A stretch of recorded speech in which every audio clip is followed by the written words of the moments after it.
J'ai regardé la différence de réaction entre notre président français et le président suisse suite aux frappes en Iran. Emmanuel Macron en France a fait une allocution assez solennelle qui dure 8 minutes, annonçant un renforcement du dispositif de défense au Moyen-Orient.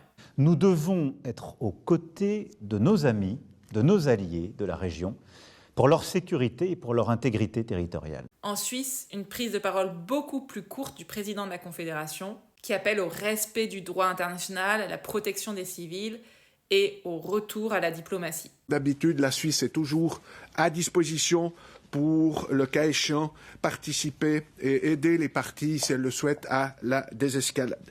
Pour le même événement, on a deux styles complètement différents. Et il y a bonne raison de penser que ce soit lié à la façon dont les citoyens ont un rôle de contre-pouvoir auprès de leurs représentants nationaux. En Suisse, toute l'année, il existe des initiatives citoyennes, des référendums. Les élus savent qu'ils peuvent être contredits, désavoués, corrigés. Quand vous gouvernez avec des garde-fous, vous êtes plus attentif à la légitimité, à la proportionnalité et surtout à la justification de vos choix. On pourrait aussi tout à fait imaginer que les citoyens français puissent voter sur les modalités d'engagement de la France à l'étranger, ce qui pousserait encore plus nos représentants nationaux à tenir des comptes, justifier leurs choix qu'ils font pour tout le monde.